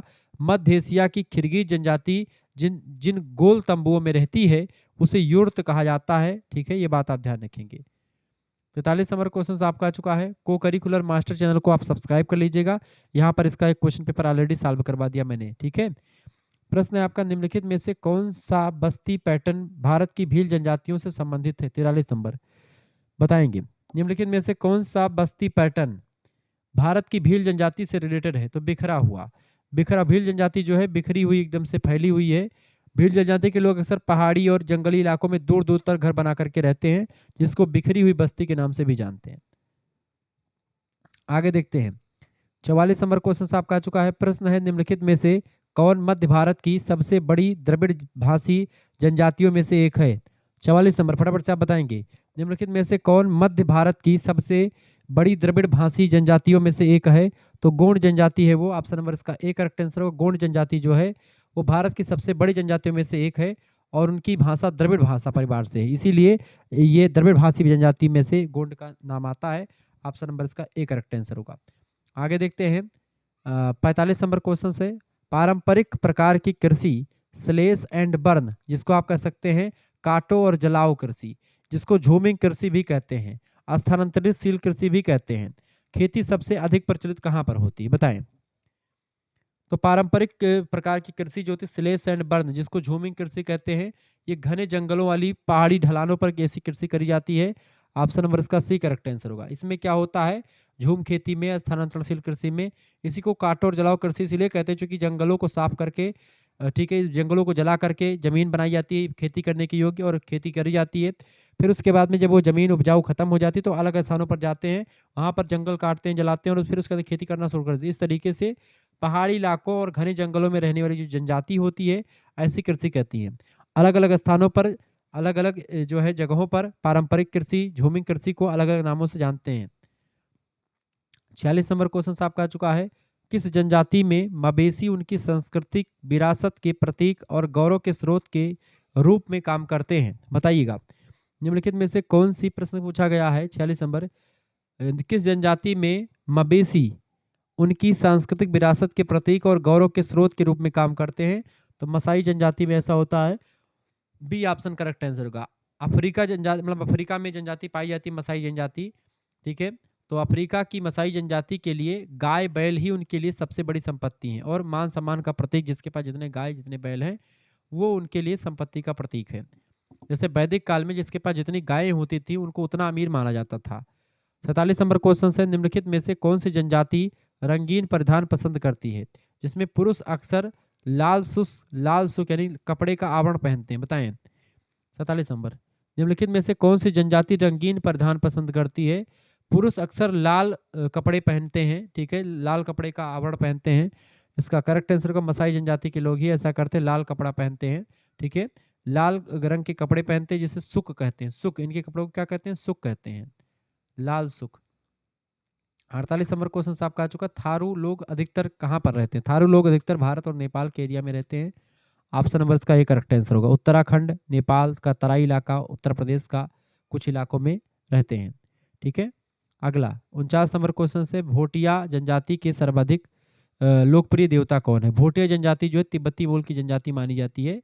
तो यहाँ के जो देवता हैं बेटा वो हैं गबला नाम के देवता। गबला जो देवता हैं ये भोटिया जनजाति में बड़े फेमस हैं, ठीक है। तो गबला जो है ये देवता की पूजा बड़े सम्मान से लोग करते हैं, भोटिया जनजाति के लोग। 50 नंबर क्वेश्चन से आपका आ चुका। भोटिया शब्द यहाँ के लोगों का पारंपरिक नाम है। 50 नंबर, भोटिया शब्द यहाँ के लोगों का पारंपरिक नाम है। कहाँ के?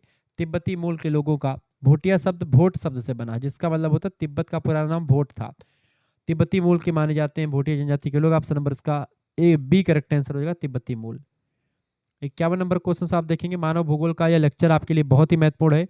तो 50 क्वेश्चन आपके हो चुके हैं, 50 और बचे हैं आपके, यानी कि 100 क्वेश्चन की श्रृंखला चल रही है। बीए बीएससी किसी में भी आप हैं और ज्योग्राफी आपका सब्जेक्ट है तो आपके लिए लेक्चर बहुत ही महत्वपूर्ण है। किसी भी यूनिवर्सिटी की किसी भी कॉलेज में आप पढ़ रहे हैं, ठीक है।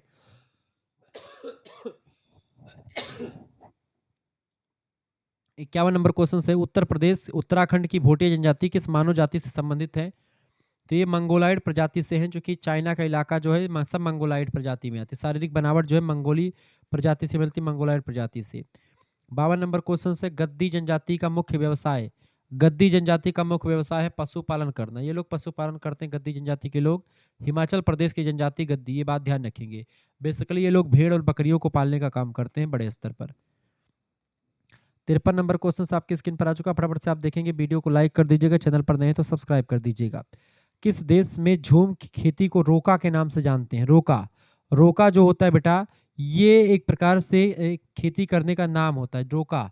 रोका कृषि कहाँ का नाम है बेटा? रोका की अगर बात की फटाफट से आप बताने का प्रयास करेंगे, बताइएगा। 53 नंबर का करेक्ट आंसर क्या हो जाएगा? 53 नंबर इज राइट आंसर, बिल्कुल राइट आंसर। 53 नंबर का करेक्ट आंसर हो जाएगा सी ऑप्शन। ब्राजील में जो है झूम खेती को रोका कहा जाता है, ठीक है। अलग अलग स्थानों पर अलग अलग नामों से जानते हैं इसको। 54 नंबर क्वेश्चन आपका आ चुका। आदिम निर्वाह खेती की विशेषता क्या होती है? 54 नंबर प्रश्न आपसे पूछा गया है। देखिए, आदिम निर्वाह खेती जिसको आप कह सकते हैं काटो और जलाओ कृषि, या पुरानी खेती जिसके अपना जीवन निर्वाह करने के लिए की जाती है, उसकी विशेषता। भूमि के छोटे छोटे टुकड़ों पर अभ्यास किया जाता है, बिल्कुल ठीक बात है। कुदाल, दाव और खोदने वाली छबियों मतलब कि छड़ियों जैसे आदिम उपकरणों का उपयोग भी होता है इसमें, बिल्कुल होता है। मानसून पर कृषि कृषि डिपेंड करती है, सिंचाई का कोई साधन नहीं होता है। करेक्ट आंसर हो जाएगा डी ऑप्शन। उपरोक्त तो सभी विशेषताएं रही हैं आदिम निर्वाह कृषि की। 55 नंबर क्वेश्चन से आप देखेंगे। यदि ए क्षेत्र मतलब यदि क्षेत्र ए का क्षेत्रफल 100 वर्ग किलोमीटर है और जनसंख्या एक मतलब 12,000 व्यक्ति है, मतलब 12,000 व्यक्ति की है, तो जनसंख्या का घनत्व कितना होगा? जनसंख्या घनत्व निकालने के लिए क्या करना है आपको? 55 नंबर का करेक्ट आंसर क्या हो जाएगा बेटा? 55 नंबर का हो जाएगा बी ऑप्शन। 1200 व्यक्ति प्रति वर्ग किलोमीटर पर रहेंगे। ऑप्शन नंबर इसका बी करेक्ट आंसर हो जाएगा, ठीक है। 1200 व्यक्ति, ठीक है, ये बात आप ध्यान रखेंगे। अगला क्वेश्चन आपके स्क्रीन पर आ चुका है। 56 नंबर क्वेश्चन आप देखेंगे। प्रश्न, प्राथमिक गतिविधियों में क्या शामिल नहीं है? प्राथमिक गतिविधियों में आप देखते हैं खनन का काम प्राथमिक गतिविधि है, मछली पकड़ना प्राथमिक गतिविधि है, कृषि करना प्राथमिक गतिविधि है, पशुपालन करना जो है ये आपकी प्राथमिक गतिविधि, जबकि बैंकिंग जो होता है प्राथमिक गतिविधि नहीं है। बैंकिंग एक सेवा होती है, इसलिए यह तृतीयक क्षेत्र में आती है। खेती, खनन और मछली पकड़ना सीधे प्रकृति से जुड़े काम है जो प्राथमिक श्रेणी में आते हैं, जबकि बैंकिंग जो है तृतीयक श्रेणी का एक प्रकार से व्यवसाय है। 57 नंबर क्वेश्चन आपका आ चुका है। शहरों में प्रवास पारंपरिक रूप से उम्र और लिंग चयनात्मक है, इसके संदर्भ में सबसे अधिक प्रवासन कौन करता है? फटाफट से आप बताने का प्रयास करेंगे, बताइएगा। शहरों में प्रवासन के संदर्भ में सबसे अधिक प्रवासन इनमें से कौन करता है? तो पुरुष करते हैं। पुरुष लोग जो है शहरों में खूब जाते हैं। क्लियर, ऑप्शन नंबर इसका ए करेक्ट आंसर। चूंकि भारत के गांव के जो पुरुष होते हैं पैसा कमाने के लिए शहरों में जाते हैं प्रायः, और ये प्रवासन का सबसे बड़ा कारण होता है। सबसे पुरानी ज्ञात मानव आर्थिक गतिविधि कौन सी है? सबसे पुरानी ज्ञात मानव की जो आर्थिक गतिविधि है, ठीक है, जो इकोनॉमिक एक्टिविटी है मनुष्य की सबसे पुरानी, वो कौन सी इनमें से? सबसे पहली बात, भोजन को इकट्ठा करना और शिकार करना, ये सबसे पुरानी प्रथा रही है, ठीक है, जीवन जीने की। ये जंगलों से कंदमूल फल इकट्ठा करते थे, जानवरों का शिकार करते थे, यही इनका भोजन का मुख्य स्रोत था। आगे 59 नंबर क्वेश्चन से, चलवासी पशुपालन से में संबंधित है। 59 नंबर, पशुपालन, चलवासी पशुपालन संबंधित है, जानवरों को पालतू बनाना, ऑप्शन नंबर इसका सी करेक्ट आंसर हो जाएगा, ठीक है। तो इसमें लोग पालतू जानवरों के साथ साथ चारे पानी की तलाश में एक जगह से दूसरी जगह पर घूमते रहते हैं, ये बात आप ध्यान रखेंगे। आगे बढ़ते हुए चीज़ों को जानने का प्रयास करते हैं, वीडियो को लाइक कर दीजिएगा और चैनल पर अगर नए हैं तो प्लीज़ चैनल को सब्सक्राइब कर दीजिएगा, ठीक है। चलिए आगे देखते हैं। 60 नंबर क्वेश्चन आपका आ चुका है, प्रश्न आ चुका बाबू। प्रश्न, ग्रीष्म काल के दौरान मैदानी क्षेत्रों से पहाड़ों के चारागाहों की ओर, फिर सर्दियों के दौरान पर्वतीय चारागाहों से मैदानी क्षेत्रों की ओर प्रवास की प्रक्रिया को क्या कहा जाएगा? तो इस प्रकार की प्रक्रिया को हम ट्रांस ह्यूमन्स कहते हैं, ऑप्शन नंबर इसका बी करेक्ट, ट्रांस ह्यूमन्स कहा जाता है। हिंदी में इसी को ऋतु प्रवास कहते हैं।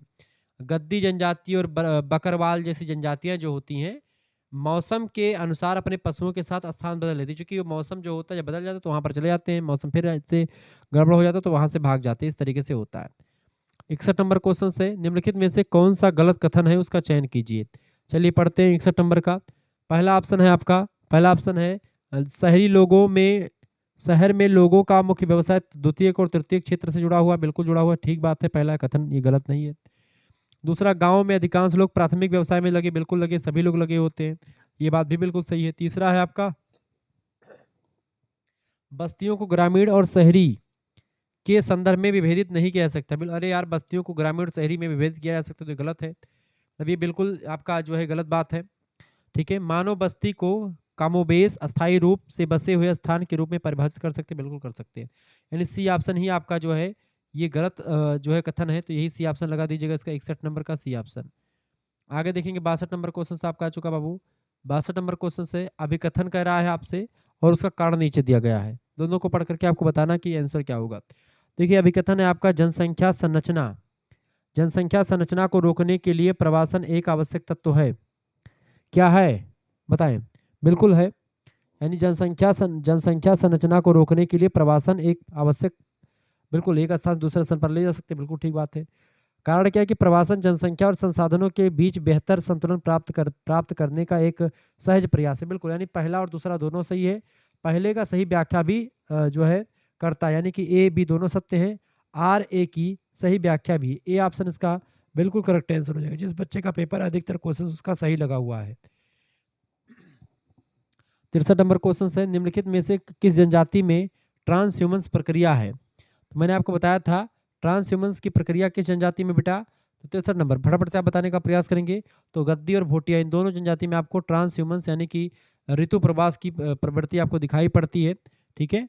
अगला क्वेश्चन 64 नंबर क्वेश्चन है, निम्नलिखित में से कौन सी जनजाति अलास्का के उत्तरी क्षेत्रों में रेनडियर नाम का एक कुत्ता होता है उसको पालती है? बताएं। तो रेनडियर नाम का जो कुत्ता होता है, जो पशु होता है, एस्किमो और लैप्स जैसी जनजातियां ध्रुवीय इलाकों में अपनी आजीविका के लिए रेनडियर पर निर्भर करती हैं। ऑप्शन नंबर इसका ए करेक्ट आंसर होगा, एस्किमो नाम की जनजाति, ठीक है।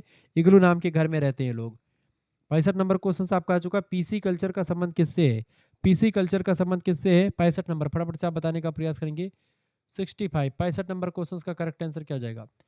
पीसी कल्चर, फटाफट से आप बताने का प्रयास करेंगे। पीसी कल्चर, तो पीसी कल्चर की अगर बात की बेटा तो ये मछली पालने की प्रक्रिया से रिलेटेड है, मछली पकड़ने नहीं, मछली को पालने की प्रक्रिया, वैज्ञानिक तरीके से व्यावसायिक स्तर पर मत्स्य पालन को पीसी कल्चर कहा जाता है। 66 नंबर क्वेश्चन आपका आ चुका है, निम्नलिखित में से किस विद्वान ने लुटेरी अर्थव्यवस्था पर अपने विचार दिए हैं? लुटेरी अर्थव्यवस्था पर विचार दिया जीन्स ब्रून्स साहब ने, ऑप्शन नंबर इसका बी करेक्ट आंसर हो जाएगा, ठीक है। ब्रून्स ने संसाधनों के अंधाधुंध दोहन को लुटेरी अर्थव्यवस्था, रोबर इकोनॉमी कहा है, ये बात आप ध्यान रखेंगे। 67 नंबर क्वेश्चन है, निम्नलिखित में से किस महाद्वीप में जनसंख्या का घनत्व सबसे अधिक है? जनसंख्या का घनत्व जो है सबसे अधिक एशिया महाद्वीप में आपको मिलेगा, क्योंकि दुनिया के सबसे बड़े जनसंख्या वाले देश इंडिया और चाइना दोनों एशिया महाद्वीप के ही हिस्से हैं। ठीक है, दुनिया की आधी से अधिक आबादी एशिया महाद्वीप में ही निवास करती है। 68 नंबर क्वेश्चन है, पिछले 500 वर्षों के दौरान मानव जनसंख्या में गुना से कितनी अधिक वृद्धि हुई है? 68 नंबर, पिछले 500 वर्षों के दौरान मानव जनसंख्या में कितने गुना से अधिक वृद्धि हुई है? तो 10 गुने से अधिक वृद्धि हुई है। 10 गुने से अधिक वृद्धि, ऑप्शन नंबर इसका ए करेक्ट आंसर हो जाएगा। औद्योगिक क्रांति के बाद में विश्व की जनसंख्या बहुत तेजी से बढ़ी, जो लगभग में 10 से 12 गुना हो चुकी है। 15 गुना नहीं लगा सकते, 10 से 12 लगा सकते, 10 ऑप्शन करेक्ट आंसर हो जाएगा। 69 नंबर क्वेश्चन है, यह कथन है कि एक नस्ल एक वैध जैविक अवधारणा है, एक वैध सामाजिक सांस्कृतिक अवधारणा नहीं, ये कथन किसके द्वारा कहा गया है? फटाफट से आप बताने का प्रयास करें। 69 नंबर का करेक्ट आंसर क्या हो जाएगा? 69 नंबर का राइट आंसर क्या होगा बेटा? बिल्कुल, एक नस्ल एक वैध जैविक अवधारणा है, ना कि एक वैध सामाजिक सांस्कृतिक अवधारणा। इसको कहा था एल क्रोबर नाम के विद्वान ने। ऑप्शन नंबर इसका भी करेक्ट आंसर होगा। क्रोबर ने स्पष्ट किया कि नस्ल जो होती है शारीरिक लक्षणों पर आधारित होती है, ना कि संस्कृति या समाज पर। 70 नंबर क्वेश्चन से, किसी परिभाषित क्षेत्र की वहन क्षमता सबसे कम होगी? किसी परिभाषित क्षेत्र की वहन क्षमता सबसे कम किसके लिए होगी? तो शिकारी संग्रहकर्ता हेतु सबसे कम होगी, शिकारी संग्रहकर्ता हेतु। ऑप्शन नंबर इसका ए करेक्ट आंसर हो जाएगा, क्योंकि शिकार और संग्रहण के लिए बहुत बड़े क्षेत्र की आवश्यकता होती है, जबकि उत्पादन कम होता है, इसीलिए इसकी वहन क्षमता सबसे कम होती है। अगला 71 नंबर क्वेश्चन से, ग्रिफिथ टेलर ने कितने प्रकार की जातियों की पहचान करी है?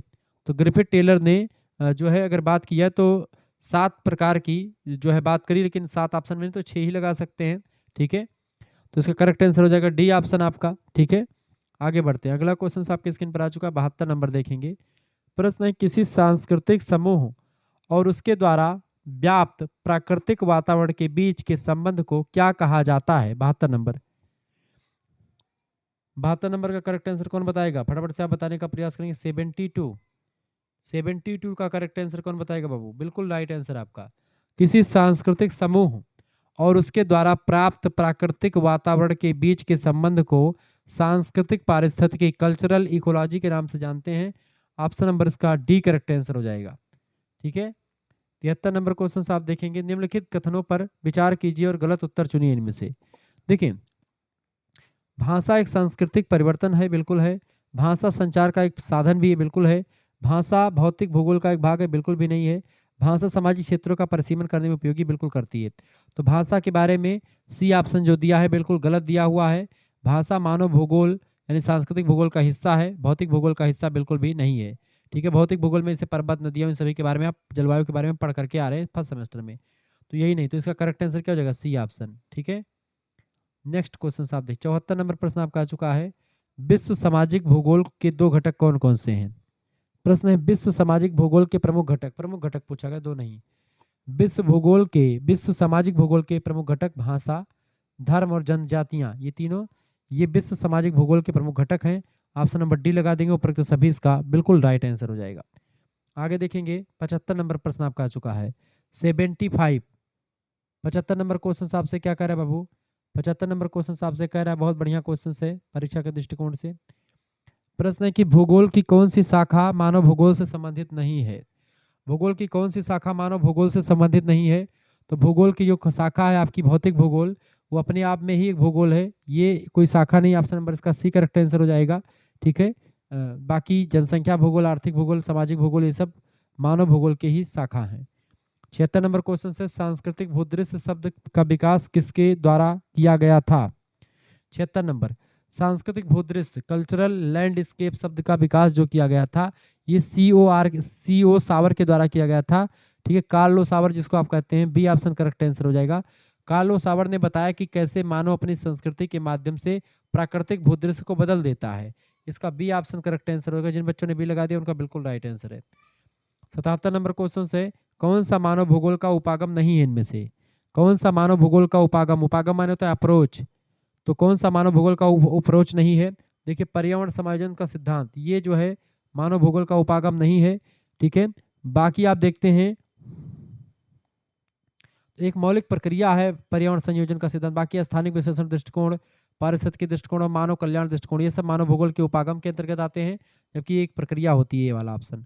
अगला क्वेश्चन 78 नंबर प्रश्न है, निम्नलिखित में से कौन सा मानव भूगोल के विषय क्षेत्र में नहीं है?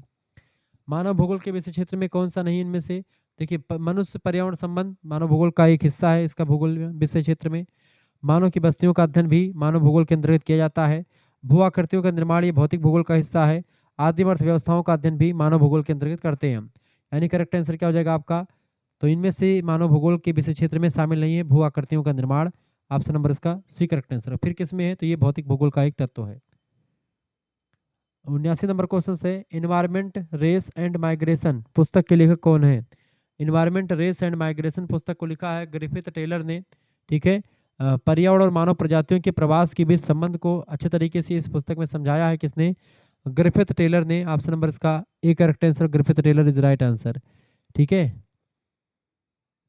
80 नंबर क्वेश्चन आपका आ चुका है, नस्ल अवधारणा है, नस्ल कैसी यानी रेस एक जैविक अवधारणा है। कैसी अवधारणा? जैविक बायोलॉजिकल अवधारणा है, क्योंकि नस्ल यानी जो प्रजाति होती है इसका निर्धारण शारीरिक बनावट जैसे रंग, बालों की बनावट, खोपड़ी का आकार, ठीक है, नासिका, कपाल, सूचकांक इसके इसके अकॉर्डिंग होता है, ना कि बुद्धि या विवेक के अकॉर्डिंग। 81 नंबर क्वेश्चन है, फार्म स्टेड होम स्टेड निम्नलिखित में से किस देश की विशेषता है? 81 नंबर बताएंगे। फार्म स्टेट होम स्टेट किस देश की विशेषता है? यूएसए की विशेषता है। ऑप्शन नंबर इसका ए करेक्ट आंसर हो जाएगा। अमेरिका और कनाडा में किसान जो होते हैं फार्म हाउस बनाते हैं खेतों में, तो वही पूछा जा रहा है कि फार्म स्टेट या होम स्टेट जो होता है ये अमेरिका और कनाडा के किसान लोग बनाते हैं। भारत वगैरह में वैसे वो बनाने लायक है ही नहीं कुछ भी, ठीक है। तो यूएसए में, कनाडा में, इन सभी जगहों पर आप देखेंगे ये सब फार्म हाउस बनाते हैं खेतों में, जो होता है अपना घर बना लेते हैं, वहीं से खेती वगैरह होती है। आगे देखते हैं, अगला क्वेश्चन आपका आ चुका है 82 नंबर क्वेश्चन है, थारुओं में विवाह की रस्म को क्या कहते हैं? थारू जनजाति में विवाह की रस्म को भांवर या पक्की पौड़ी कहा जाता है। भांवर या पक्की पौड़ी, ऑप्शन नंबर इसका ए करेक्ट आंसर हो जाएगा, ठीक है। अच्छा, बतकही या अन्य सामाजिक स्थानीय शब्द भी हो सकते हैं इसमें, बतकही या पक्की पौड़ी प्रसिद्ध शब्द कभी कभी आता है आपका, ठीक है। तो इसका भांवर करेक्ट आंसर हो जाएगा, ए ऑप्शन इसका राइट आंसर है। 83 नंबर प्रश्न आपका आ चुका है, संथाल जनजाति का निवास क्षेत्र। संथाल जनजाति जो है कहाँ पर रहती है? उड़ीसा के आसपास रहती है। झारखंड, पश्चिम बंगाल, उड़ीसा में संथाल जनजाति पाई जाती है। ऑप्शन नंबर इसका बी करेक्ट आंसर होगा, उड़ीसा इज राइट आंसर। आगे बढ़िएगा, अगला क्वेश्चन आपकी स्क्रीन पर आ चुका है, फटाफट से आप देखेंगे, वीडियो को लाइक कर दीजिएगा, चैनल पर अगर नए हैं तो सब्सक्राइब कर दीजिएगा। 84 नंबर क्वेश्चन से, आदिम निर्वाह कृषि को और किस नाम से जानते हैं? आदिम निर्वाह कृषि को बेटा और किस नाम से जानते हैं? तो आदिम निर्वाह कृषि को स्थानांतरणशील कृषि या शिफ्टिंग कल्टीवेशन अंग्रेजी में कहा जाता है। इसी को झूमिंग कृषि भी कहते हैं। काटो और जलाओ कृषि कहते हैं, चूंकि जंगल को काट करके जलाया जाता है फिर उसके बाद में खेती करी जाती है। 85 नंबर क्वेश्चन आप देखेंगे, प्रश्न निम्नलिखित में से कौन सा भूगोलवेत्ता मानव जाति के अध्ययन से संबंधित नहीं है? इनमें से मानव जाति से यानी कि ह्यूमन रेस, मानव जाति मतलब मानव प्रजाति से रिलेटेड नहीं है। देखिए डेविस ने अपर्दन चक्र दिया है, तो डेविस एक भौतिक भूगोल के बढ़िया अच्छे विद्वान है, भौतिक भूगोल का हिस्सा है ये।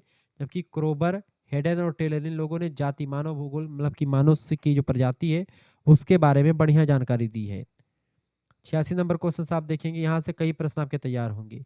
निम्नलिखित में से कौन सा सही नहीं है पूछा गया है ना, इनमें से देखें। और देखिए नियतिवाद की विचारधारा जो है वो जर्मनी की विचारधारा है, बिल्कुल ठीक बात है, ठीक है। संभववाद फ्रांसीसी विद्वान लुसियन फेब्रे ने दिया था, बाद में फ्रांस के ही विद्वान बिडाल डी लवलास ने संभववाद विचारधारा को, पॉसिबिलिज्म को आगे बढ़ाया, ठीक है। नवनियतिवाद की अगर बात की जाए तो ये अमेरिका वाला जो है ये गलत है। नवनियतिवाद की जो विचारधारा है इसको ग्रिफिथ टेलर ने दिया था, जो ऑस्ट्रेलिया और ब्रिटेन से संबंधित हो सकते हैं, ये अमेरिका से संबंधित नहीं थे, तो ये गलत हो जाएगा। बाकी दोनों सही हैं। और तीसरा प्रसंभाव्यवाद, ये फ्रांस से रिलेटेड है, ठीक है। प्रोबेबिलिज्म ये भी फ्रांस से रिलेटेड है, तो ये वाला आपका सी वाला ऑप्शन ही गलत है। करेक्ट आंसर क्या है? ग्रिफिथ टेलर जो ने दिया था नवनियतिवाद, ध्यान रखेंगे। आगे देखते हैं, रेडजल ने दिया था नियतिवाद। 87 नंबर क्वेश्चन आपका आ चुका है, प्रश्न निम्नलिखित में से कौन सी जनजाति दिवाली को शोक का त्योहार मनाती है? दिवाली को शोक का त्योहार, ये हमेशा क्वेश्चन पूछा जाता है। दिवाली को शोक का त्योहार मनाती थारू जनजाति। कौन सी जनजाति? थारू जनजाति जो होती है, उत्तर प्रदेश और उत्तराखंड की थारू जनजाति जो होती है, दीपावली पर अपने पूर्वजों को याद करके शोक मनाती हैं ये लोग। ठीक है, आगे देखते हैं। 88 नंबर क्वेश्चन आपका आ चुका है। प्रश्न, एक ही वातावरण अलग अलग जीवन शैली और संस्कृति वाले लोगों के लिए अलग अलग अर्थ रखता है। यह कथन निम्नलिखित में से किस अवधारणा से रिलेटेड है? 88 नंबर प्रश्न, एक ही वातावरण अलग अलग जीवन शैली और संस्कृति वाले लोगों के लिए अलग अलग अर्थ रखता है। यह कथन निम्नलिखित में से किस अवधारणा से रिलेटेड है? तो ये संभववाद की अवधारणा जो है उसी से रिलेटेड। संभववाद की अवधारणा किसने दी है? लुसियन फेब्रे ने। और इसको फेमस किसने बनाया? विडाल डी लाप्लास ने बनाया। संभववाद मानता है कि पर्यावरण जो होता है, मनुष्य पर्यावरण के द्वारा दी गई संभावनाओं का अपनी बुद्धि से, अपनी टेक्नोलॉजी से, अपने अपने दम पर उसको जो चुनाव करता है और जो उसका मन होता है वो करता है। मनुष्य ने संभावनाएं प्रदान की, उसी संभावना में मनुष्य अपने हिसाब से स्वतंत्र है कुछ भी चीज करने का। 89 नंबर क्वेश्चन आपका आ चुका है। इष्टतम जनसंख्या सिद्धांत किसके द्वारा प्रतिपादित किया गया था? इष्टतम जनसंख्या, ऑप्टिमम पॉपुलेशन थ्योरी, आदर्श जनसंख्या सिद्धांत या इष्टतम जनसंख्या सिद्धांत, इसको दिया एडविन कैनन नाम के विद्वान ने। किसने दिया है? एडविन कैनन नाम के विद्वान ने दिया है इष्टतम जनसंख्या का सिद्धांत।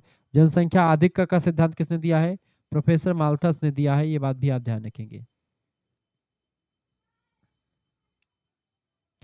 90 नंबर क्वेश्चन आप देखेंगे बाबू।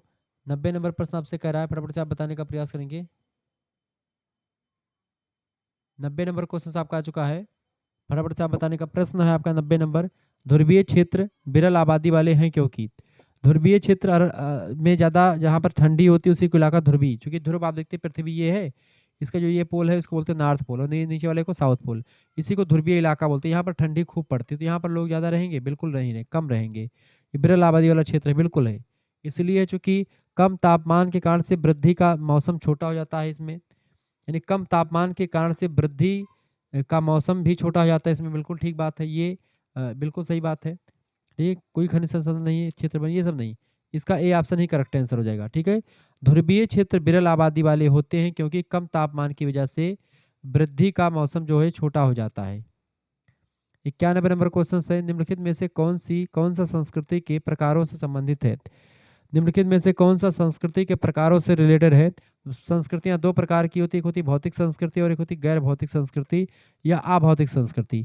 भौतिक संस्कृति इसको आप देखते जैसे टीवी, कूलर, एसी, पंखा, फ्रिज, ये सब आपकी भौतिक संस्कृति का उदाहरण है, जिसको आप छू सकते देख सकते हो, भौतिक संस्कृति है। और अभौतिक संस्कृति या गैर भौतिक संस्कृति जो होती है, जो आपको दिखती नहीं है। ठीक है, ये विचार, ये सब होता है। विचार हो गया आपका, नियम कायदा हो गया, ठीक है, ये सब चीज़ें, रीति रिवाज हो गया, परंपराएं हो गई, रूढ़ियाँ हो गई। 82 नंबर क्वेश्चन आपका आ चुका है। संस्कृति की स्थानिक विविधता का अध्ययन किया जाता है। बताएं, संस्कृति की स्थानिक विविधता का अध्ययन जो होता है किस में किया जाता है? सांस्कृतिक भूगोल में। बिल्कुल राइट आंसर है, कल्चरल जियोग्राफी में किया जाता है। इसका सी ऑप्शन बिल्कुल करेक्ट आंसर हो जाएगा। ठीक है, ये बात आप ध्यान रखें। सांस्कृतिक भूगोल विशेष रूप से इस बात का अध्ययन करता है कि अलग अलग स्थानों पर संस्कृतियाँ किस तरीके से अलग अलग होती हैं, और अलग अलग हैं तो क्यों है। 93 नंबर क्वेश्चन से, भूगोलवेत्ता की दृष्टि से पर्यावरण का अर्थ क्या है? 93 नंबर, भूगोलवेत्ता की दृष्टि से पर्यावरण का अर्थ होता है परिवेश की समग्रता, यानी कि सराउंडिंग टोटलिटी। पर्यावरण हमें चारों ओर से घेरे हुए है। जैविक और अजैविक सभी चीज़ें जो होती हैं इसमें शामिल होती हैं। जैविक पर्यावरण दो घटकों से मिलकर के बना, जैविक घटक और अजैविक घटक। जैविक घटक जिसमें जीवन होता है, अजैविक घटक जिसमें जीवन नहीं होता है। ठीक है, तो परिवेश की समग्रता ऑप्शन नंबर इसका बी करेक्ट आंसर हो जाएगा। 94 नंबर क्वेश्चन आप देखेंगे। प्रश्न, सही कथन चुनिए इनमें से। 94 नंबर प्रश्न आपसे क्या पूछा जा रहा है बेटा? सही कथन चुनिए, इनमें से सही कथन कौन सा होगा? सभी लोग बताने का प्रयास करेंगे, सही कथन कौन सा होगा इनमें से, बताइएगा। सही कथन, देखिए, मनुष्य और पर्यावरण एक दूसरे को प्रभावित करते, बिल्कुल करते हैं। सही कथन ये है, मनुष्य पर्यावरण को प्रभावित करता है, पर्यावरण मनुष्य को प्रभावित करता है, और मनुष्य पर्यावरण को प्रभावित करता है। दोनों बातें एक ही, मतलब कि इसी में लिखी हुई पहले में, तो पहला ऑप्शन इसका बिल्कुल करेक्ट आंसर है, बाकी नहीं। 95 नंबर क्वेश्चन से आपका प्रश्न आपका आ चुका। 95 नंबर देखेंगे, जनसंख्या का उच्च घनत्व पाए जाने की संभावना है। 95 नंबर, जनसंख्या घनत्व उच्च कहाँ पर पाया जाएगा? भूमध्य रेखीय वर्षा क्षेत्रों में नहीं, मानसूनी क्षेत्रों में। बिल्कुल करेक्ट आंसर होगा मानसून रीजन में जो होता है। ठीक है, दक्षिण और दक्षिणी पूर्वी एशिया के मानसूनी क्षेत्रों में उपजाऊ मिट्टी और वर्षा की वजह से जनसंख्या का घनत्व जो होता है सबसे अधिक इसी मात्रा में होता है। बी ऑप्शन करेक्ट आंसर होगा। 96 नंबर क्वेश्चन से, मंगोलाइड कहलाते हैं, मंगोलाइड जो होते हैं पीले लोग जो होते हैं, येलो पीपल को मंगोलॉइड से चाइना वगैरह के लोग जो है मंगोलाइड प्रजाति के ही हैं, ये बात आप ध्यान रखेंगे। 97 नंबर क्वेश्चन आप देखेंगे। प्रश्न है, जिस क्षेत्र के संसाधनों का अपने लाभ के लिए पूरा उपयोग करने के लिए पर्याप्त लोग हों उसे क्या कहा जाता है? 97 नंबर बताएंगे। जिस क्षेत्र में संसाधनों का पूरा उपयोग करने के लिए पर्याप्त लोग हों उसे इष्टतम जनसंख्या ऑप्टिमम पॉपुलेशन कहा जाता है। इसका ए ऑप्शन करेक्ट आंसर हो जाएगा। ठीक है, अगला प्रश्न 98 नंबर क्वेश्चन आप देखेंगे तो आपको मजा आ रहा होगा पढ़ने में। हमारा चैनल है को करिकुलर मास्टर, उसको सब्सक्राइब कर लीजिएगा। बीए क्रेकर चैनल को सब्सक्राइब कर लीजिएगा और शुक्ला स्टडी पॉइंट चैनल को भी आप सब्सक्राइब कर लीजिएगा आपकी परीक्षा के लिए। ये सारे चैनल बहुत ही इफेक्टिव हैं, बहुत ही महत्वपूर्ण है, ये बात आप ध्यान रखेंगे। बहुत ही बारीकी के साथ मैं चीज़ों को आपको समझा रहा हूँ, पढ़ा रहा हूँ। ऐसा लेक्चर आपकी परीक्षा के लिए बहुत ही महत्वपूर्ण होगा। प्रश्न है, सांस्कृतिक क्षेत्र की विशेषता है 98 नंबर। सांस्कृतिक क्षेत्र की विशेषता इनमें से कौन सी है? मुख्यतः एक समान संस्कृति, ऑप्शन नंबर इसका सी करेक्ट आंसर हो जाएगा। ठीक है, सी ऑप्शन इसका राइट आंसर हो जाएगा। 99 प्रश्न आपका आ चुका है। 99 नंबर प्रश्न है, मानव भूगोल के संस्थापक कौन थे? मानव भूगोल के संस्थापक कौन थे? 99 नंबर फटाफट से आप बताएंगे। मानव भूगोल के संस्थापक थे रेटजल। रेटजल जो है मानव भूगोल के संस्थापक हैं, ऑप्शन नंबर इसका बी करेक्ट आंसर होगा। रेटजल की शिष्या कौन थी? कुमारी एल चर्च सेम्पुल। रेटजल की एक पुस्तक है एंथ्रोपोजियोग्राफी, उसी में उन्होंने जो है आधुनिक मानव भूगोल के जो है बारे में बहुत सारी चीज़ें बताई, इसलिए आधुनिक मानव भूगोल का जनक रेटजल को कहा जाता है। मानव भूगोल के भी जनक कहे जाते हैं रेटजल। ठीक है, विडाल डी ला ब्लास संभववादी विचारधारा के प्रवर्तक हैं। 100 नंबर क्वेश्चन है आपका, पारंपरिक बस्तियों को किसके नाम से जाना जाता है? पारंपरिक बस्तियों को बेटा काम्पुंग के नाम से जानते हैं। किसके नाम से? काम्पुंग के नाम से जानते हैं। इसका ये ऑप्शन करेक्ट आंसर हो। कितना भी कठिन क्वेश्चन पेपर बनाएगा इससे कठिन नहीं बनेगा, और इस तरीके से मैंने ये 2 पेपर सॉल्व कर दिए। अगला पेपर सॉल्व करने अगला पेपर देखने के लिए चैनल को सब्सक्राइब कर लीजिएगा, क्योंकि अगला पेपर जल्दी मैं आपको सॉल्व करवाऊंगा को करिकुलर मास्टर यूट्यूब चैनल पर। तो को करिकुलर मास्टर चैनल को आप सब्सक्राइब कर लीजिएगा, क्योंकि वहाँ पर एक और पेपर आपका 24-25 वाला सॉल्व होगा, ये बात आप ध्यान रखेंगे। ठीक है, काम्पुंग की बात की दक्षिणी पूर्वी एशिया जैसे मलेशिया, इंडोनेशिया में पारंपरिक ग्रामीण जो बस्तियां होती हैं उन्हीं ग्रामीण बस्तियों को काम्पुंग कहा जाता है, ये बात भी ध्यान रखेंगे। तो आपको मैं इस चीज़ों को समझाऊंगा, बताऊंगा। अब देखिए ये क्वेश्चन पेपर आपका ये आंसर के नीचे में लगा दिया हूँ। ठीक है, तो पीडीएफ जब आप लेंगे तो उसमें क्या होगा, इसमें आपको मिल जाएगा पूरा का पूरा, ये पूरा पीडीएफ आपको मिल जाएगा, और पीडीएफ के नीचे आपकी आंसर की ये लगी हुई है। ठीक है, आंसर की ये पूरी लगी हुई है। हमारे 2 चैनल और हैं, को करिकुलर मास्टर और बी करिकुलर, ये तीनों को करिकुलर मास्टर पर आपको बहुत सारे लेक्चर मिल जाएंगे को करिकुलर की परीक्षाओं के लिए। बी करिकुलर पर तमाम सारे पेपर साल मिल जाएंगे, सब आपको मिल जाएगा। ठीक है, तो आप सभी लोग चैनल को सब्सक्राइब कर दीजिएगा, वीडियो को लाइक कर दीजिएगा। इस प्रकार से इन्फॉर्मेटिव वीडियो में लगातार देता रहता हूँ। आप इस नंबर पर एसएमएस कर दीजिएगा। ठीक है, आपको पीडीएफ लेना है तो 9984 039 139, इस नंबर पर आप व्हाट्सएप पर एसएमएस कर देंगे। अपना नाम, अपने यूनिवर्सिटी का नाम, अपने सब्जेक्ट के नेम और आपके सेमेस्टर अपने सेमेस्टर का नाम लिख करके भेज दीजिएगा। मात्र 100 रुपये फीस लगेगी। फीस कैसे जमा करनी है? आपके पास एक क्यूआर कोड इसके अंदर भेजा जाएगा, जब आप व्हाट्सएप पर एसएमएस करेंगे उसी क्यूआर कोड इसके अंदर पर आपको मात्र 100 रुपये फीस जमा कर देने हैं, और पूरे सेकंड सेमेस्टर के सभी नोट्स आपको मिल जाएंगे। ऑब्जेक्टिव के 5 प्रैक्टिस सेट और सभी सब्जेक्ट के, और साथ ही साथ में जो आपका और अदर सब्जेक्ट होगा उन सभी का आपको मिल जाएगा। यानी कि आपके 2-3 मेजर सब्जेक्ट और आपका को करिकुलर के 10-10 प्रैक्टिस सेट मिल जाएंगे विथ आंसर शीट। जिस तरीके से आंसर शीट मैंने दिखाई ऐसे ही आपको दूंगा। ठीक है, तो ये आपके लिए बड़ा बेनिफिट्स होगा। आप एक सब्जेक्ट की सीरीज खरीदते हैं तो आपकी 60 रुपये की एक सब्जेक्ट की सीरीज हो जाती है। आप 4-5 सब्जेक्ट की सीरीज खरीदेंगे, कम से कम 300-400 रुपये आपके खर्च हो जाते हैं।